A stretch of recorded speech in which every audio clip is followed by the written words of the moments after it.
Awesome. Hey, Jake. It's so great to have you on today. I've known you for a long time since you were doing AR, VR at Dow Chemical, and then at the AR Center of Excellence at PTC, and now head of community at Spatial. So it's been awesome keeping up with you over the years as this whole industry evolves. But I know you guys have a big announcement today. So let's start with that. And maybe for our brand new people listening, just what is Spatial and what was it and what is the big change that's happening today? Yeah. Thanks, Ashley. It's so awesome to be with you. I've been, a fan of yours and VNTANA's for a long time. Like you said, we've gone way back since when you were doing the holographic displays. I know the stuff that you guys are doing now. It's incredible to see how both, we've been on this journey in, AR, VR, and everyone's calling it the Metaverse and all that kind of stuff together. Really excited to be here and chat with you. So I'm like I said, the head of community at Spatial. Spatial, we're call ourselves many different things, a Web 2.5 metaverse, the metaverse for culture, a platform where you can discover more 3D spaces and worlds in the metaverse, a space where creators can easily build their 3D worlds. And today, literally today, just like in the last hour, just announced a whole new Spatial where anyone can discover more on the Spatial platform itself. We launched an entirely new homepage focused on discoverability, where you can discover what's trending in Spatial, what's popular, see who's live now in their spaces for live events. And we also launched profiles. So you can have your own profile in Spatial, follow other creators, follow and discover your friends in the space, see where they're at in the metaverse, see what spaces they've published recently and learn more about them. Just really trying to level up the level of connectedness that you have in Spatial, the level of social interaction. And really, we're starting to see Spatial become almost like a Web3 social network where you can bring in and just show off your NFTs. You can have your profile that connects to your Web3 presence and your Web2 presence, and just makes everything much more discoverable and social and spatial. So it's a really exciting day for us at Spatial. We're also excited to announce and kind of showcase our new Spatial Guides program as well, which is our leaders and ambassadors in Spatial who have been some of the most proactive and game-changing Spatians, as we call members of our community in the platform.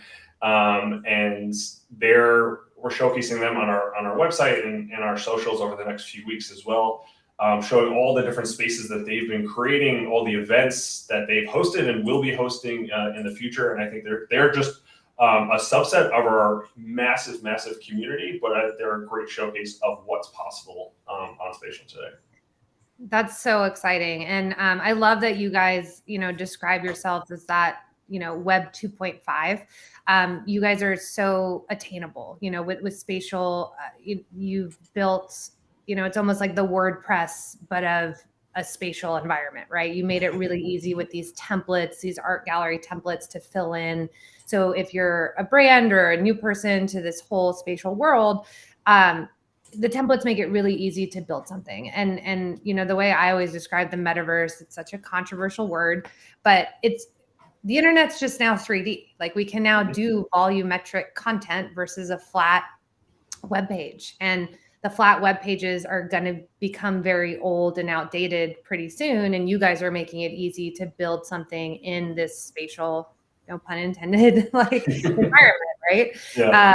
And then I think the other part of that is being social. So the fact that we can now, I can meet up with my sister in one of these environments and go shopping, for example, is amazing. And so that's so important.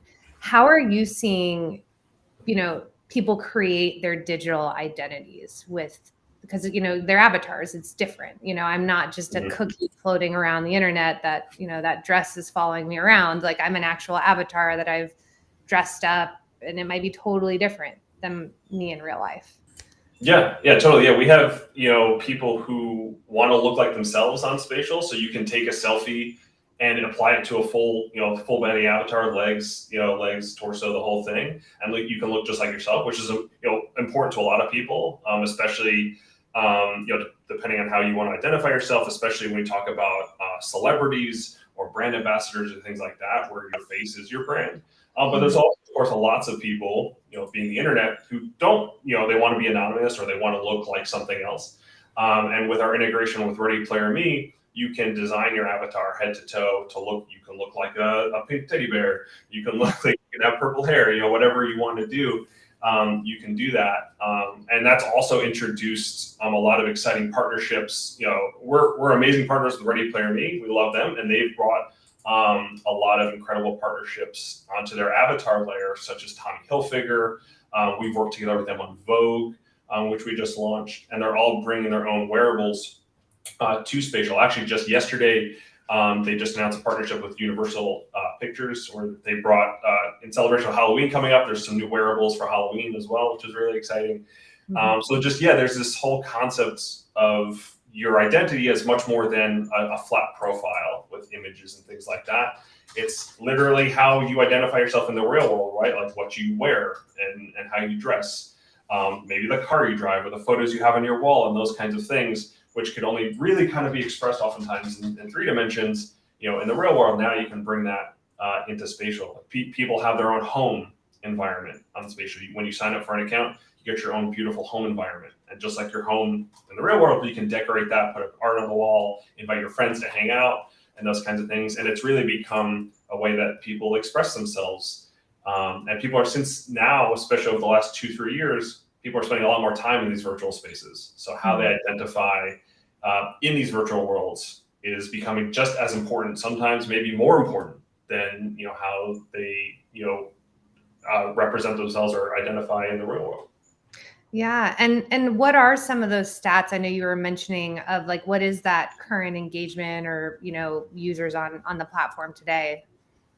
Yeah, so in the last 12 months, since Spatial originally was a platform for companies, we had half the Fortune 1000 using Spatial. Since we launched in 2018 was a platform for companies to have their virtual headquarters and collaborate virtually on devices like the Microsoft HoloLens, Magic Leap, the Meta Quest. And of course, we've come a very long way since then. You can see, like by my background, you can see some of our stations in our community. It's a very different platform now than it was then. So last December, we moved away from sort of the enterprise collaboration model and towards Spatial being focused on creators, events, the metaverse in general, more kind of consumer-facing type of experiences. And since that time, we've seen people spend 100 million minutes in Spatial. That's up to almost 8 million minutes a week being spent in Spatial. Last summer, we had 8 million minutes in total used in Spatial up until that point. And now we're seeing that, on a regular basis. We have, I think it's probably close to about 500,000 spaces on Spatial created as well.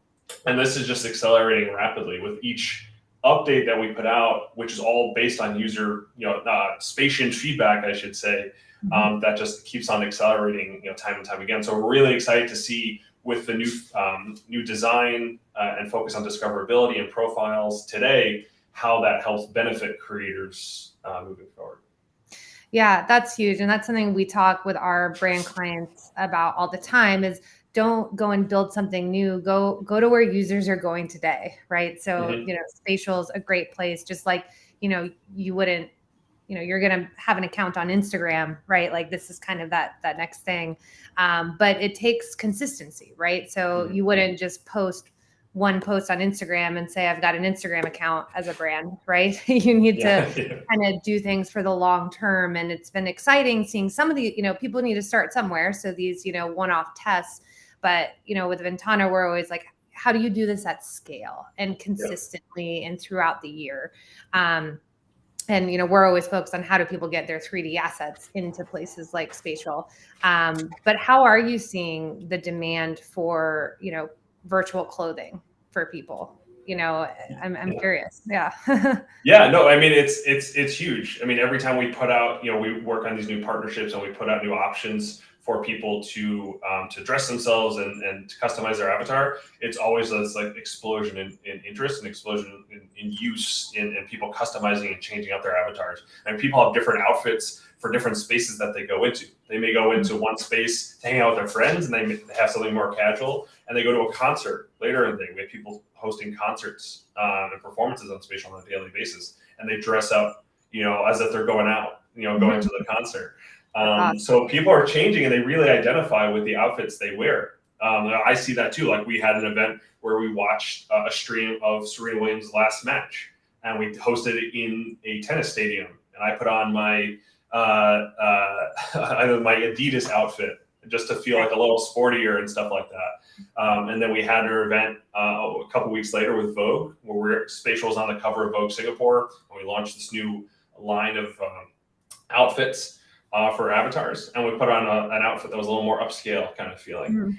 So it's one of those things that you don't realize is kind of fun and interesting until you start doing it. But with each new outfit option that we put out, and we see a huge amount of interest from brands and individuals wanting to have their own outfits as well, because it becomes an extension of the experience as well. It's not just the space that you're in and having like a really cool immersive experience. It's also, just like you really like to wear, brand clothing. I'm wearing a Discord sweatshirt just because I'm like a big Discord user, and being in the community and stuff like that, I like identify with that more. And people like to have those brand outfits. But what's really interesting from a brand perspective as well, especially when you look at like Ready Player Me, our avatar partner, is Ready Player Me works on hundreds, if not thousands, of platforms, not just Spatial. So when you have an outfit on your Ready Player Me avatar, you can wear it in Spatial, but then you can go to another 3D platform, another Metaverse platform, and have that same outfit there. So that outfit comes with you wherever you go. Like, all these outfits you're seeing behind me, these are all different Ready Player Me outfits, from a custom Spatial shirt over here on my friend Jahan and on the side, to you have the cyberpunk outfit on my my left shoulder over here. Like, these are all interoperable outfits that you can take with you. Just like, obviously, in the real world, you can wear a shirt to your friend's house. But having that type of interoperability in the metaverse is being built out today. And platforms like Ready Player Me and, of course, Spatial allow you to do that. That's so important. I talk about that a lot, because if we're, getting to the point, and we are, where consumers are paying for virtual goods, like they're finding real value in owning these virtual goods, especially the Gen Z generation. I mean, my friend's daughter asked for all her allowance in Robux and other, virtual currency, because she just wants to buy stuff for her avatar. But in order for that value to remain high and be persistent, it needs to be interoperable, so people can really feel like they own it anywhere they go on the internet. And how are you guys seeing, for right now, brands, it seems more, just like you'd have an Instagram account, promotional and kind of creating community. Do you see Spatial starting to monetize the digital assets in that way? I mean, I know you guys sell NFTs, but like, how are you thinking about that expansion? And I assume that goes along with like that discoverability for people to find, what they want, right?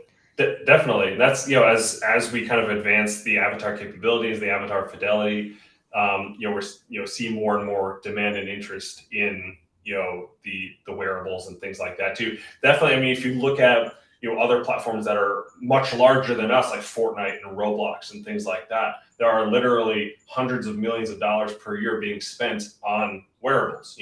We're talking like 10, 20, small dollar amounts, but in large quantity.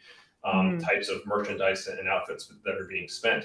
So like you said, people care, especially, you look at younger generations, Gen Z and stuff like that, who are spending a lot of time on these platforms, dressing up your avatar and your character and stuff like that with different options has a ton of value, because it's how you hang out and socialize with your friends, and you want to have the cool outfit, or, be the cool character from your TV show or movie or something like that.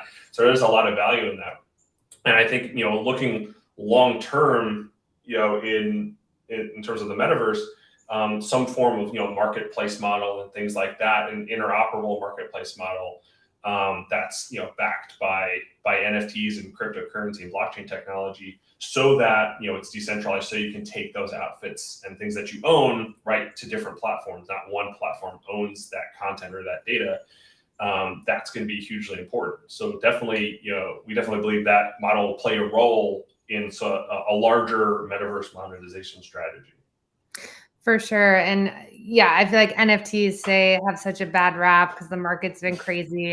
And look, I think the underlying technology is very valuable, right? It's that digital ownership. So it's the contract that I own this virtual bag and I can take it with me anywhere I want. And so I think, that underlying technology is not going anywhere, and it's going to be embedded in a lot of these virtual spaces, but everyone's still trying to figure out everything. So I think they are, and correction, so. Definitely. And I think, you'll see that over and over again with, obviously, with NFT market, cryptocurrency. I mean, it's not so much to look at, the value of any particular cryptocurrency or chain, but the technology behind it. And I'll be one of the first to tell you that I've had, doubts and questions about, NFTs myself. And obviously we do a lot with NFTs in the NFT community.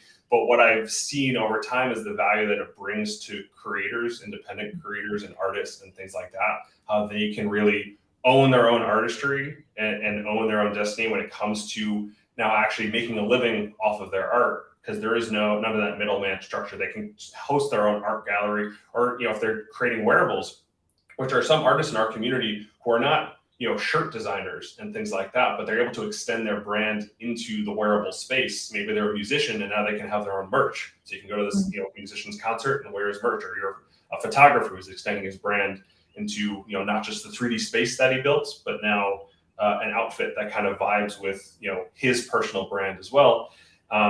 There's these extended types of monetization that these creators have, and they can own that directly, and they can work with brands. And still, those brands, if they choose to work with a larger brand, can help them, maybe boost their presence, but they can still own that direct piece of that monetization as well. So there's definitely a technology that's not going away anytime soon, despite what any charts or value graphs might show you. Yeah, I agree with you there. And then, so if you are, an artist or a brand, I mentioned in the beginning, you can, find a template of an art gallery, kind of start filling it in, which makes it really easy. But do you have to start by creating a whole world for yourself? Like, how do these new discoverability changes affect how someone would get started? Like if they just want to dip their toe, Yeah, totally. I mean, I think that's another thing to kind of make clear as well. I think when we talk about the metaverse, and we've mentioned NFTs a couple of times too, is one thing I always like to make a distinction of, is they're not dependent on each other. There's this assumption of the metaverse, that means I have to buy virtual land and own some sort of virtual real estate or something. That sounds confusing. It sounds expensive. People are spending $250,000 on these virtual plots of land. What, Snoop Dogg bought one? Should I get one? I think there's a lot of confusion around that. And I think one of the things that, is a big point that we make at Spatial is there's no virtual land or real estate to buy. There's none of that kind of system. You create a space, it's completely free to create that space. It doesn't operate on some sort of map or real estate plot or anything like that. You can connect separate spaces that you create via portals, right? Because the thing that we've always come to realize is having virtual real estate doesn't make a lot of sense when you can teleport anywhere. You can go through, click a link and end up in another plot of land. You're not, property value in the real world has value because it's the location or the size of that plot of land. Because you have to travel places, right? If your house is in downtown Manhattan, it's going to have a lot of value because there's a lot of things within walking distance. In the metaverse, I can just click a link and go to a really cool space or a really cool event. It doesn't take me a different amount of time to get there. Or to build a really large space, it doesn't necessarily take more computing power or energy or cost to make a larger space. To us, it's the design of that space. Is it a really beautiful space that you just really like? And does it have a lot of utility? Are there a lot of things you can do in that space? Whether there's cool events that are being hosted, or the space itself has a lot of different features. Maybe it's got a movie theater, and it's got a dance floor, and it's got a virtual pool or something like that that just makes it more fun and interesting to use. That gives it a lot more value. So I think that's a key distinction. So when people come to Spatial, we want that to be not just their first metaverse experience, but their best experience in the metaverse. It's really easy to get started.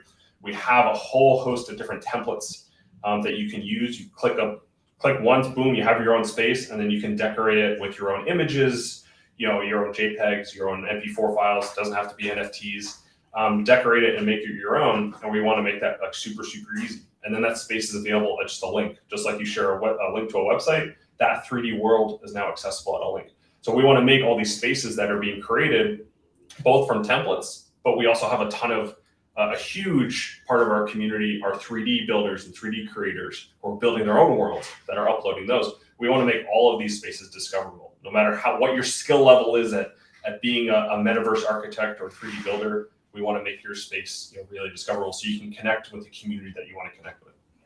Yeah, that's awesome. And like, how does that discoverability work? Like, am I typing in a search bar, Vogue, or like how would I go find these spaces now with all the changes that you guys launched today?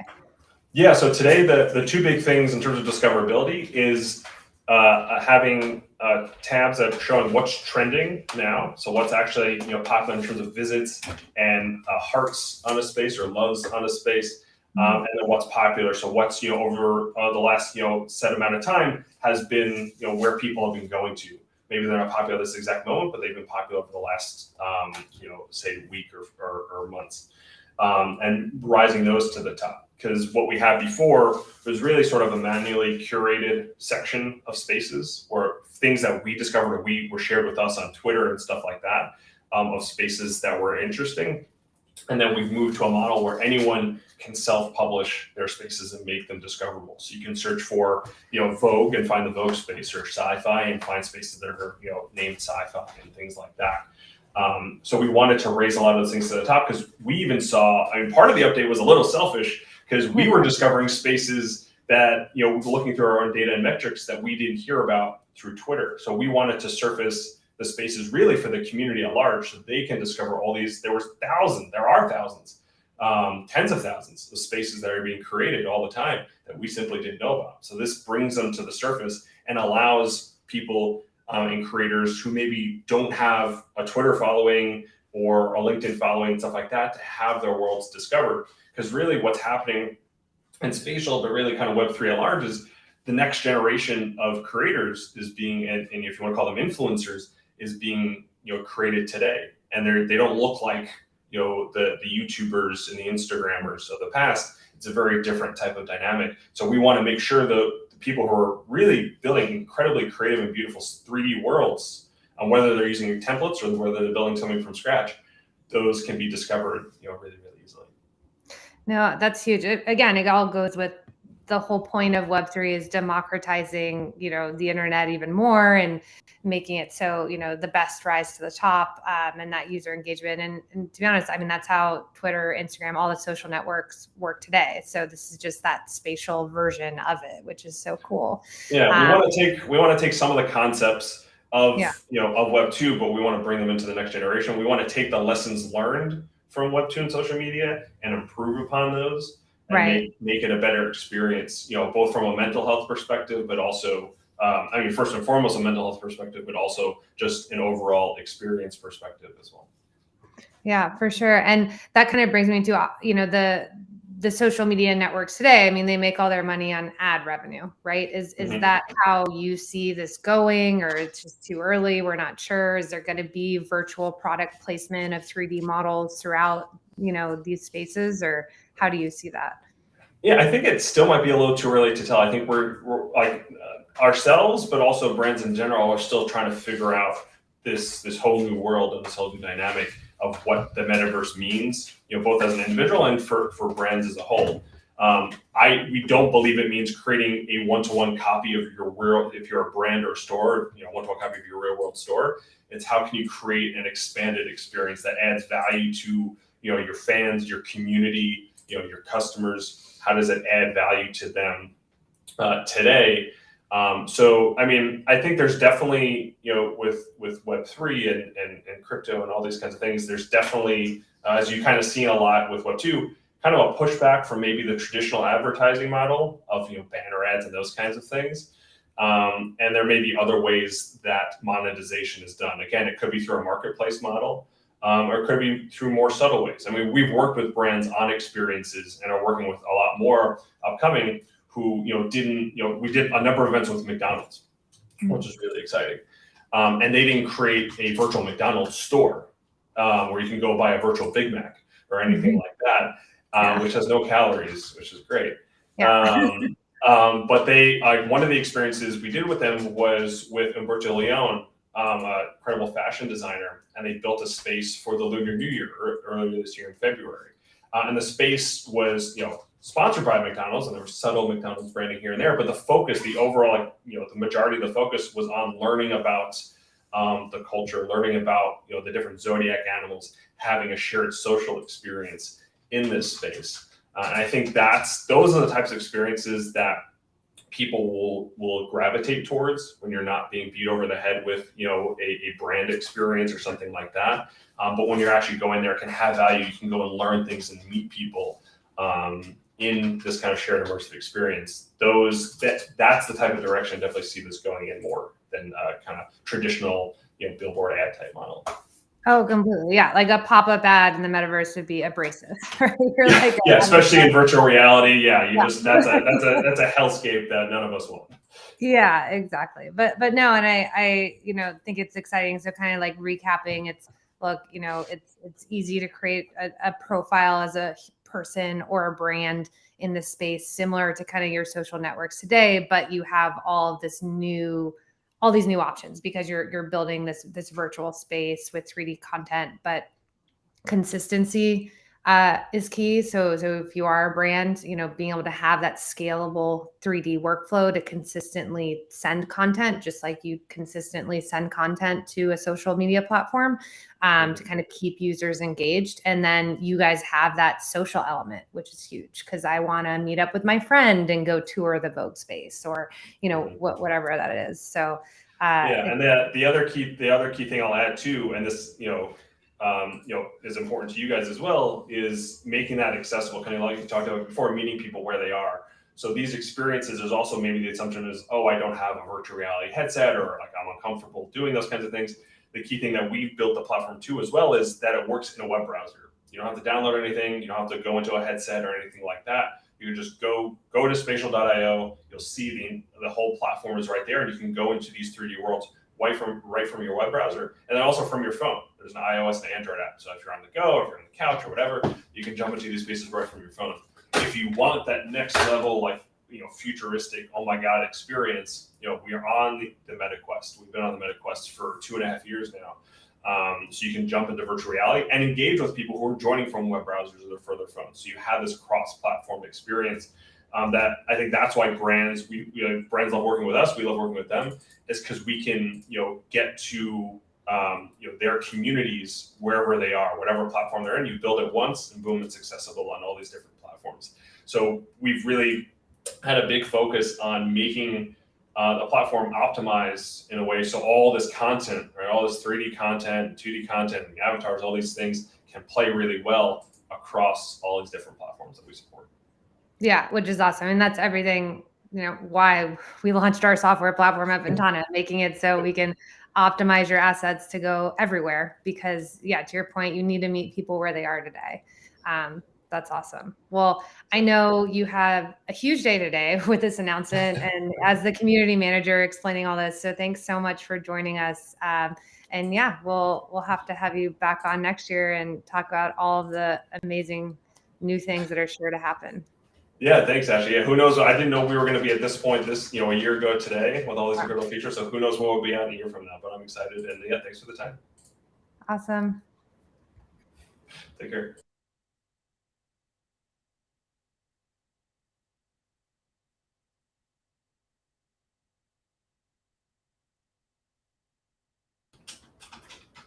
Cool. That was exactly 30 minutes, I think, on the second.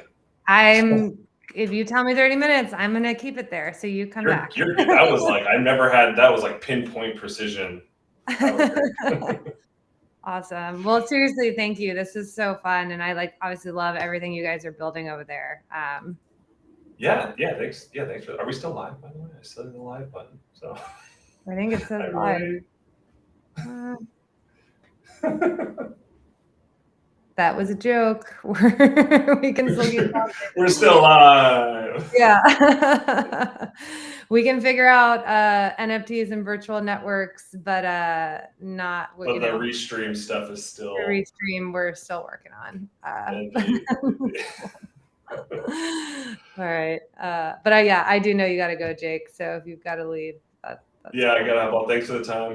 I'll talk to you all soon. Bye, everybody. Thanks for joining. Bye.